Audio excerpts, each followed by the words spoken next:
Hey guys, and welcome to another episode of SEO Growth Summit. This is your host, Ajay Paghdal, founder of Linkio, and today I have a very special guest. Viola is the co-founder of an SEO agency called White Light Digital Media. She's giving talks all around the world. She runs her own conference in Bali called DMSS. Viola, how you doing? I'm doing very well. Thanks, Ajay, for having me. Yeah, we connected last year in Bali talking some SEO and met your business partner at a popular conference for location independent entrepreneurs. And one of the key takeaways from our meeting is just the unique kind of approach that you have to SEO and just really the explosive growth that you guys have experienced and over the past year. So I'm really excited to have you on. Thank you very much. Yeah. So what are we talking about today? Today I called my presentation Eat, Pray, SEO to kind of play to the Bali charm where I've been living the past 2 years, even though right now I'm in Berlin. And to be more specific, I want to tell you about 11 SEO mistakes you're making right now.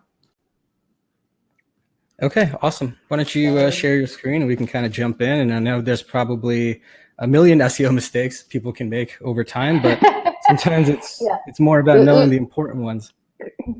Let's share 11 of the good ones. All right, I hope you can see my screen right now, and then we're just gonna go in. Not yet. Let's wait for it to come in. All right. Let's see. All right. How are we doing now? All right. I'm going to see it? Yeah. Okay, are you happy? perfect. Cool. Yep. All right. So yeah, as Ajay has been saying, my name is Viola. I'm German, but I consider myself a traveler and digital nomad. And I think the special thing about our agency is that we're fully distributed. We're a team of 10 from the US, Europe, and Australia. And I've been giving a lot of presentations on SEO in the last year. And I really love talking about this and getting the conversation starting and, showing what we do and sharing with others what they are doing. So just a quick, kind of what's the framework behind our conference, right? SEO is the art and science, as I call it, of ranking on Google. And what we want to be is the most relevant search result for a specific search query. And Google estimates relevancy based on ranking factors. So we're trying to optimize our content, our on-page SEO, our backlink profile. And with this presentation, I'm basically going to touch on all of these topics to give you guys an understanding what is important and what you really can or cannot be doing, what's going to make you successful or what's going to potentially be hurtful for your SEO success. So don't be that page. This is a study done by Ahrefs, and it says that 90% of all pages on the web never receive any organic traffic from Google. So if you're having a business, if you're a content creator, and if your online success is reliant on people finding you in Google, there's definitely something you need to do to get to this 10% that are receiving traffic from Google. So I'm just going to run you through the 11 problems and ideas that you're going to encounter, and off we go. Number one is setting up Google Search Console correctly. We're doing a lot of agency work, which means clients come to us either because they're struggling with their rankings, or they're not growing the way they wanted to be growing, or they're decreasing, or they're having problems with their rankings. So the first thing that we actually want to check is this site indexed properly? So don't play hard to get. I really, really hope that having Google Analytics is a given. If you haven't set it up, now is the right time to do it. But it's also important to set up Google Search Console, set up all properties, which means the www, as well as the HTTP, the HTTPS, set up your preferred domain and submit a sitemap. This is really the 10 minutes of kind of Google site hygiene that you should be doing at the start of each website. And then it gets more interesting after that, because in order to be ranking, your website actually has to be found in Google, so it has to be indexed. And there are two main problems that we're seeing. One of them is having too few pages indexed. So if you put the name of your site into Google and you put site dot and then your URL, you're going to see how many pages Google is going to find. And you're going to find the same information in Google Search Console. That's the screenshot on the top right. Or you can use a free tool called Screaming Frog that's going to allow you to crawl your website. And basically what we want to make sure is that all the pages you're having on your website are actually found and indexed. So sometimes big e-commerce stores or big websites, they're having problems and part of their pages are de-indexed. So there's never going to be a chance in ranking. And then I'm trying to be funny, but I'm saying like to have too many pages indexed. But what I'm really meaning realistically is having too many of the wrong pages indexed. So possibly if you don't have a forced redirect between a page without trailing slash and one with trailing slash, that seems like a minor issue for you or even like a design issue. But realistically, that's going to be causing problems because Google is going to see that as 2 pages with a lot of duplicate content, etc. Same, if you don't force redirect from HTTP to HTTPS, that's going to be 2 pages for Google. And lastly, and that's mainly a problem in big e-commerce stores, if you're running, let's say, a fashion online store and you want to sell an Adidas sneaker for men, the way they could find this product in the shop is they could go, they could go for men's shoes, size 43 black, and they could be finding the shoe.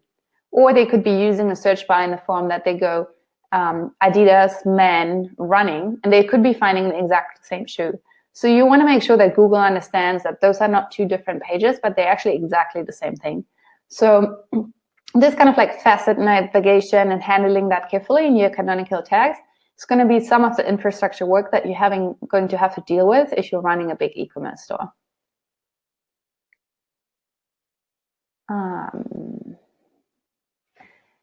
Coming back to the reason why most people have pages de-indexed or problems with their indexing or problems with their crawlability. Redesign. We're 2018 and people love a slick, minimalistic, beautiful design with a lot of white space. So whenever you're approaching a web designer, what they're probably going to tell you is, use less text, use more images, make it more clean, make it more slick. The best way to get problems with indexing or to get problems with your rankings is to delete content from pages or to delete important pages from your website. So sadly, even today, the one thing that Google can be reading and is reading is text. If you're removing text or important pages from your website, your rankings are going to tank guaranteed. And another classic kind of in the terms of like branding and design is changing your URL uncarefully. So what might make sense from a branding perspective or might make sense from a business perspective, if you're changing your URL, you really want to be putting some love into redirecting them properly. If you're just changing from domain.com to newdomain.com and you're throwing all your redirects to the new homepage, again, you're going to have problems with your rankings guaranteed. So before you're redesigning and before you're deciding to remove pages or content from your website, just make really sure, is this page relevant for my SEO? Is it ranking well? And if so, make sure to maintain it and kind of like recreate the same page on the new website. Obviously, it can be a lot more pretty and it can have a different look and a different design, but make sure that the core features that are making it successful for SEO are recreated on the new website.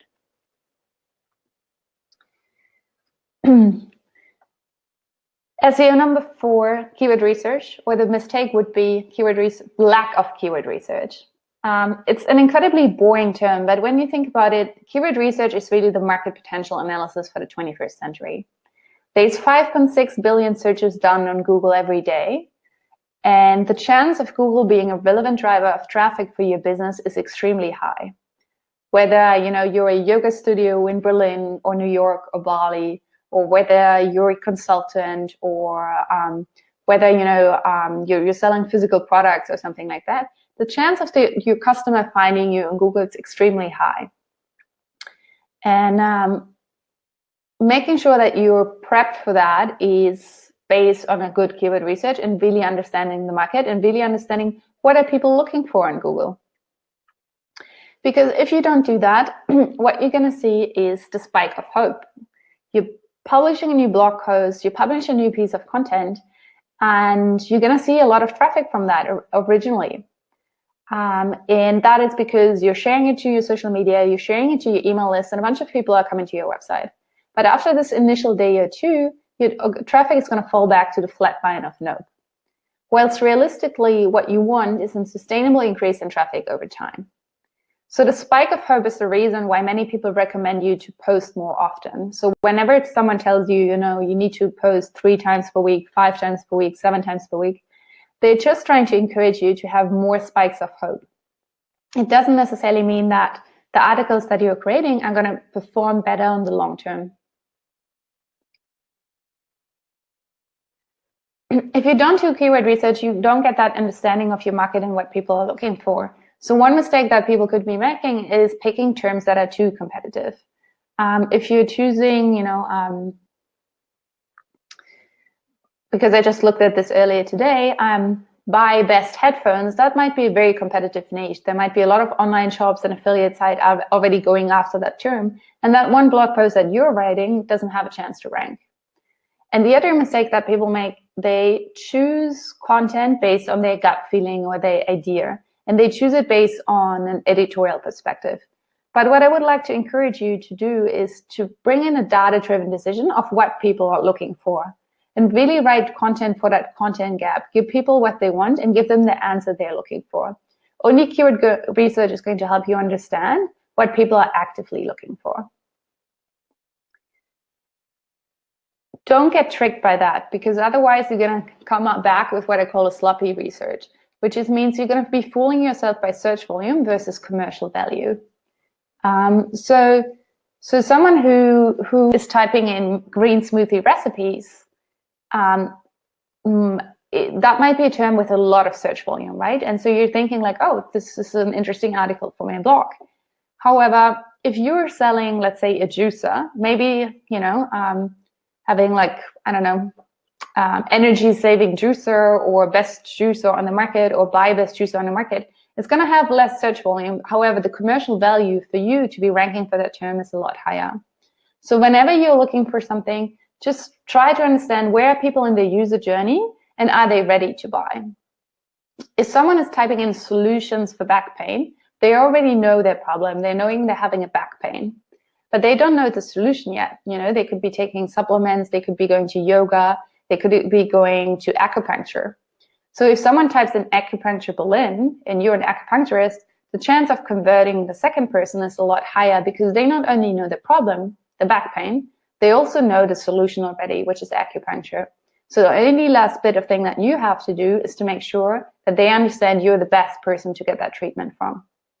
So in your keyword research, don't get blinded by search volume and what you think you could be receiving from that. Just be really, really specific of whether or not a term actually has commercial value for your business.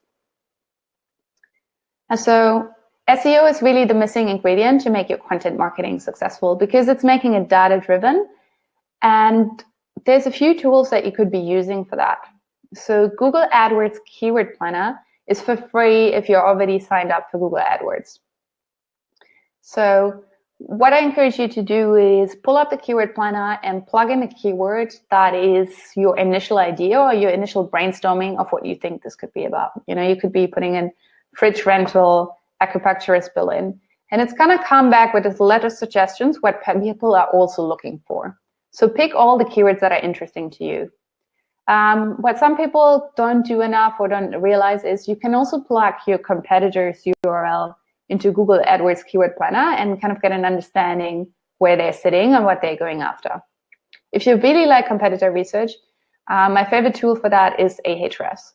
So figuring out what are the 5 or 10 big players in your niche, plugging their URL into Ahrefs and seeing what they are already ranking for, it's going to be your quick hack into a successful keyword research. That being said, Google AdWords and Ahrefs, they're really great for kind of like money and buy intent keywords. Like especially AdWords is really good for those keywords with commercial value. It's not going to give you necessarily a lot of ideas for editorial content. So what you can do there is you can go on answerthepublic.com. You can plug in your keyword, and it's going to show you all the questions that people have related to that keyword. So if you're putting in ketogenic diets, it's going to show you, people wondering like, what is ketogenic diet? How does it work, to burn fat? Does it work for vegetarians? What kind of foods could I be eating? And it's on the click of a button, it's going to save you many hours of going through Reddit, of going through Facebook groups, of going through forums, and it's going to aggregate the most important questions that people have around that topic. So really spend some time, like really dig in and understand what are people looking for and what's out there. And good primary keywords and good target keywords are keywords that are having good search volume.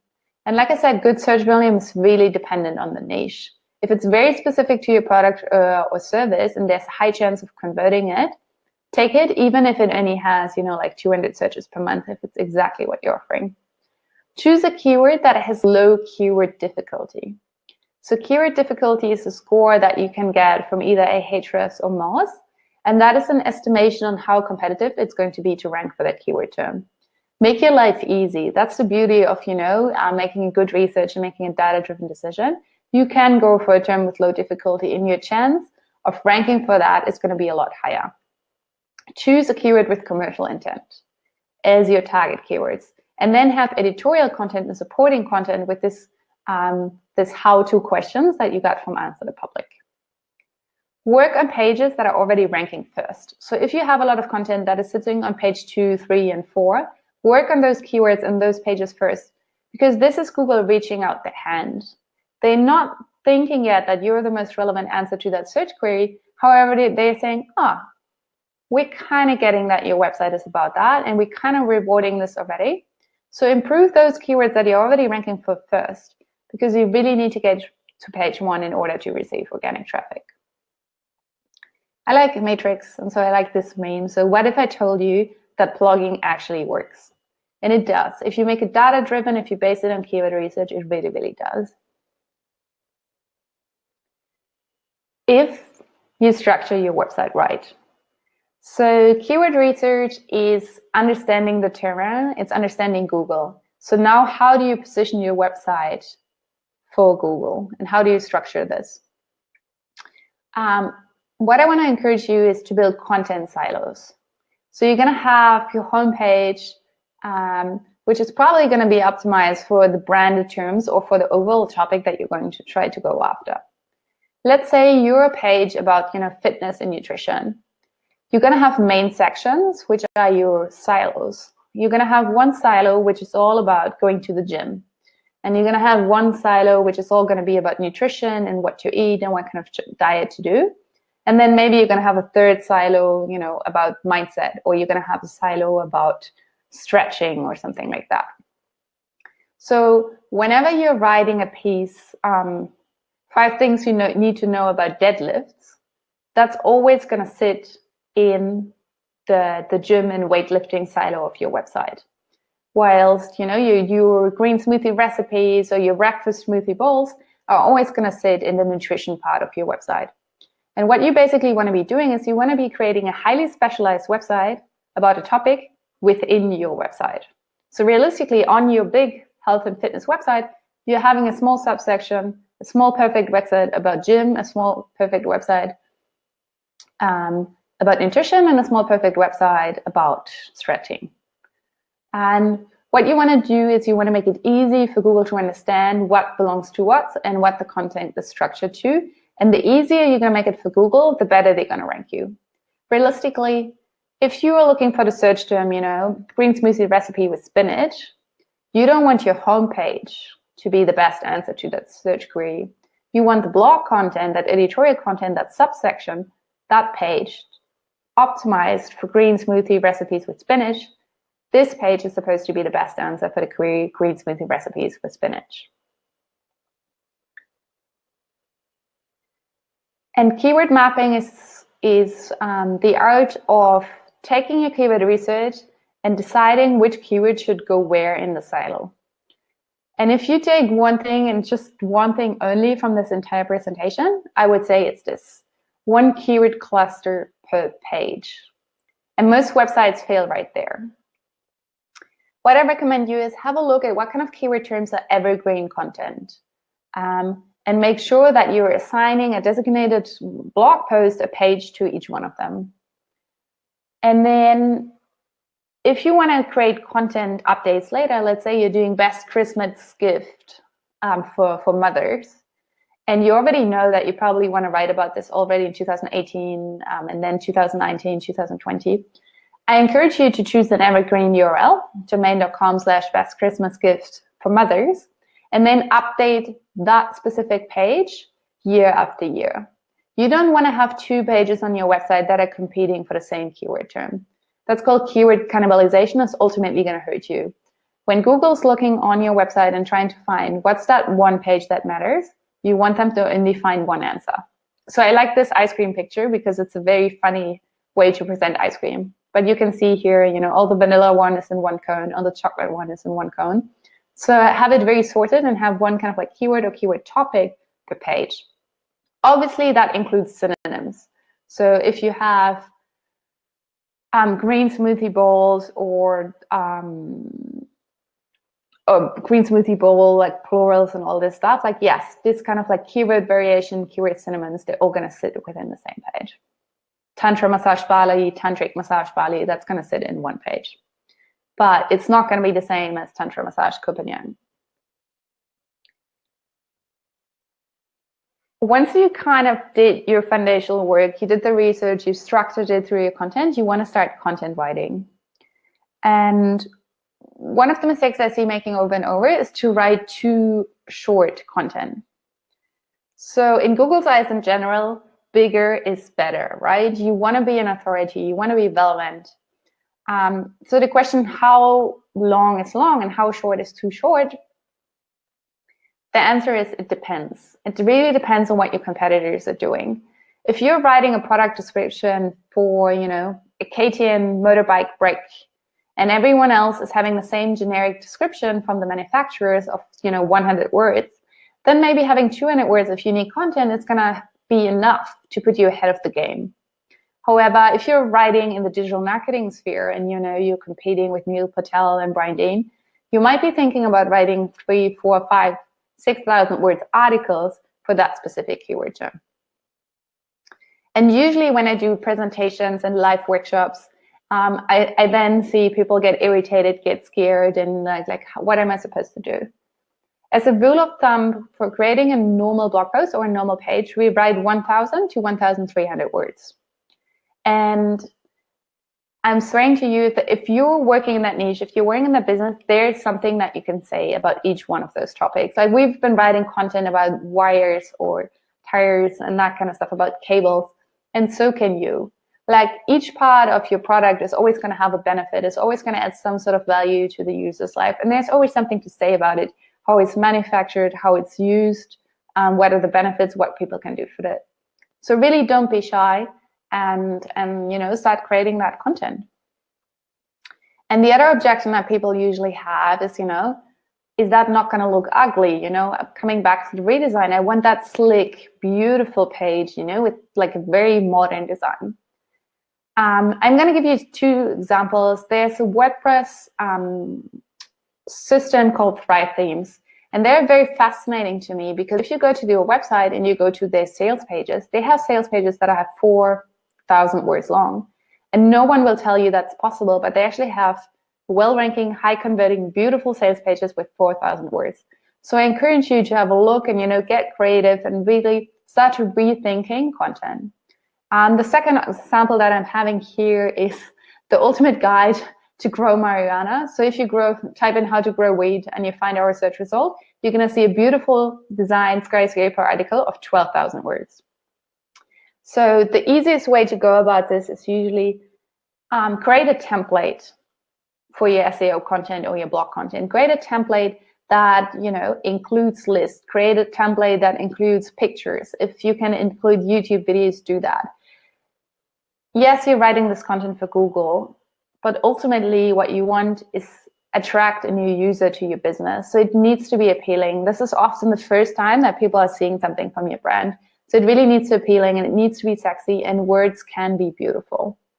Like, a good way to structure content is to think of it as bite, snack, meal. So the bite is the headline, which is the most important thing that people need to understand about the topic. And it's meant to make them interested in the snack. And the snack is the first part of the content, which is something like an executive summary or a list. So whoever is just scanning through can get the main pieces of information, the main learnings in the kind of like executive summary or snack part. And then for those people who really want to dive in and really understand what's going on, you're going to have the long form content, the meal after that. So ideally, you can include a call to action after the first paragraph and then at the end of the text. So both user needs, those who just want to scan, as well as those who want to, read long-form content, are being satisfied.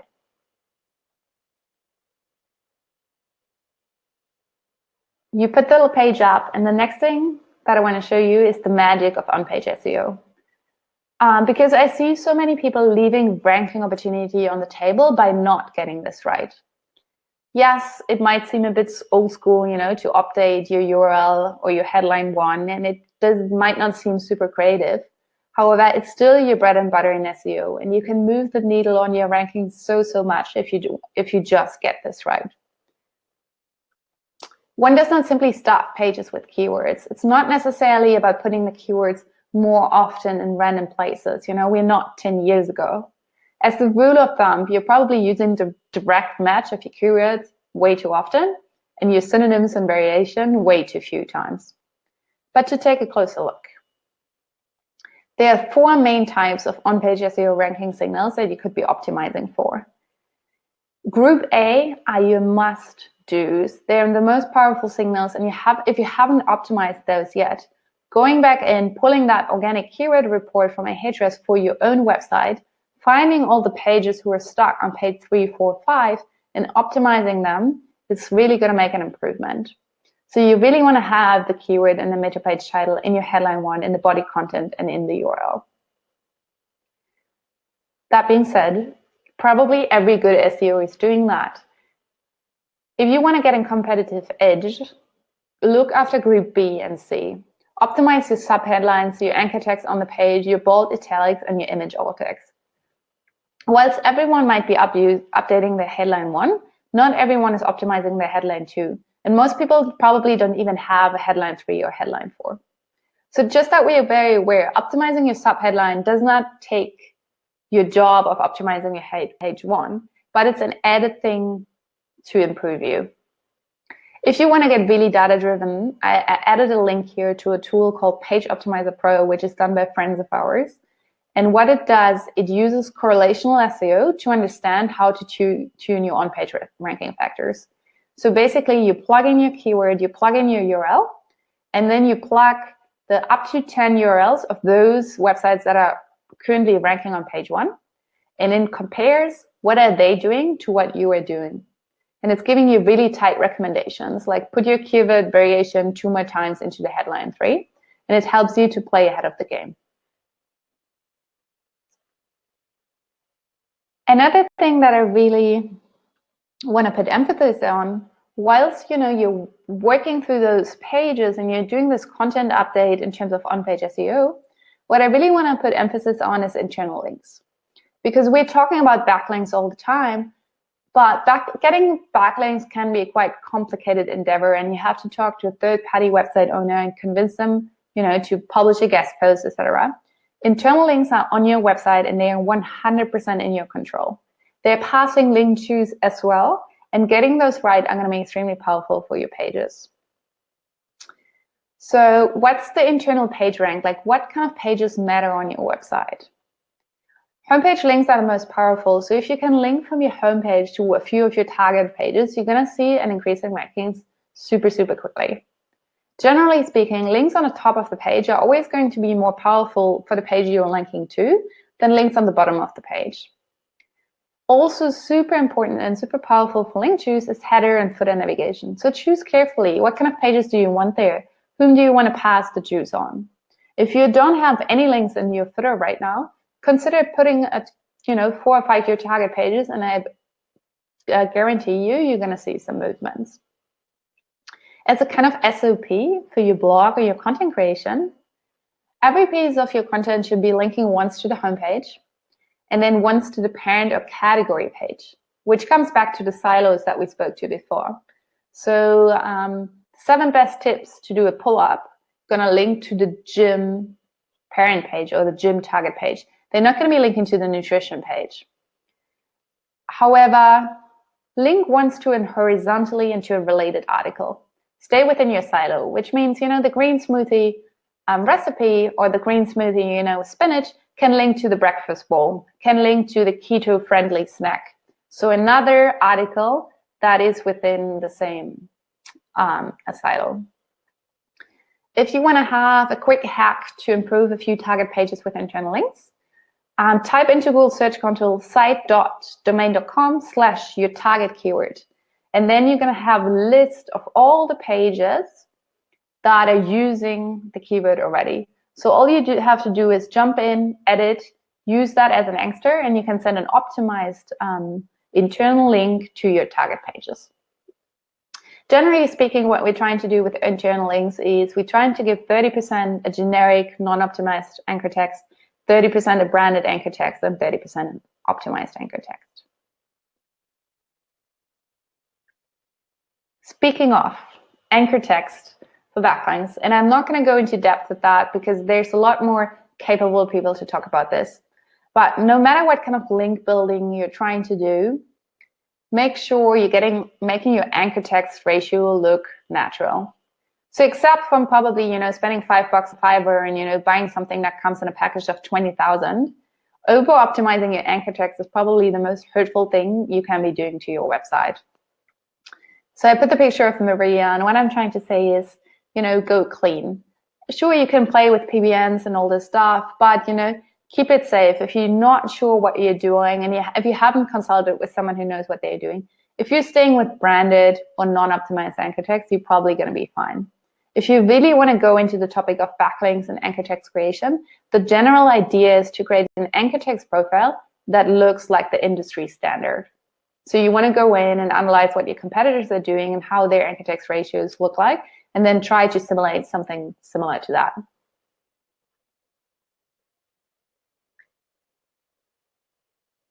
The kind of last thing that I want to share with you is this entire presentation has been about rankings and how to improve your ranking success.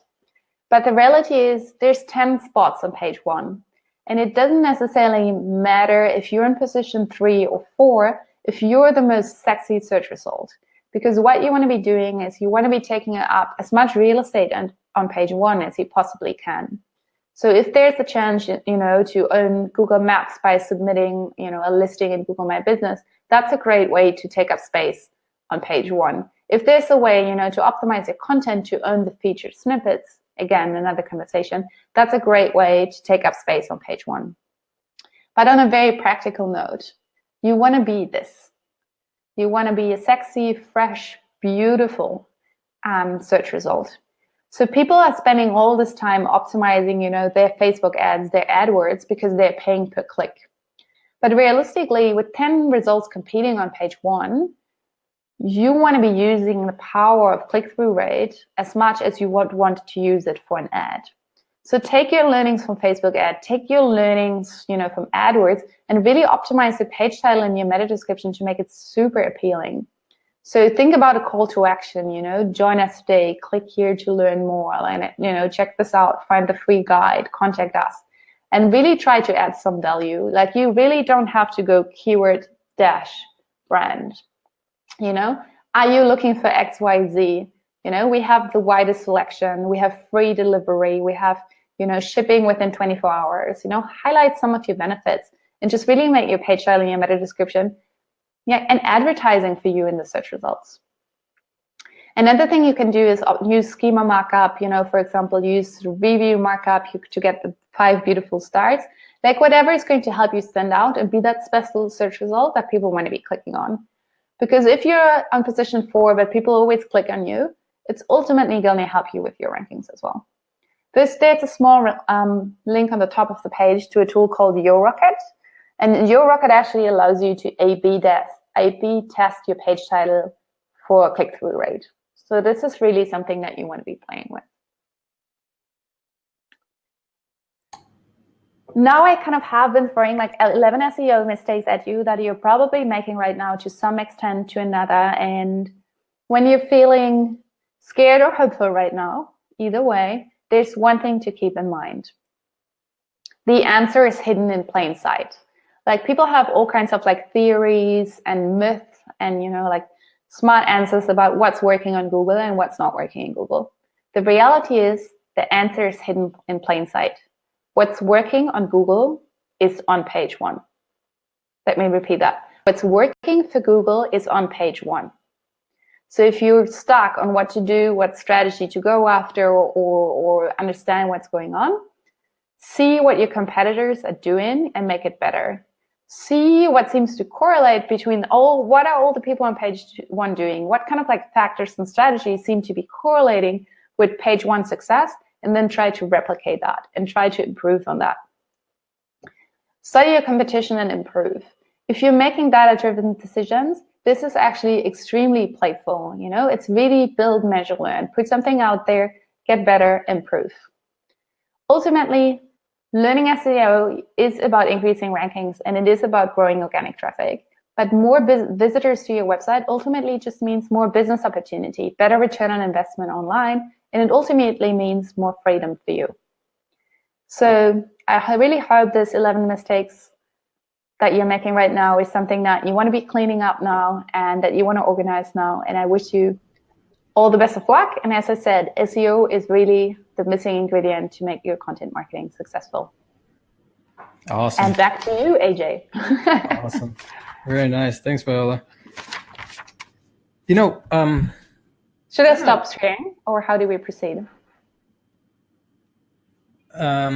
Yeah, you can stop. You can stop sharing. I just wanted to summarize a few things because I found the talk quite interesting.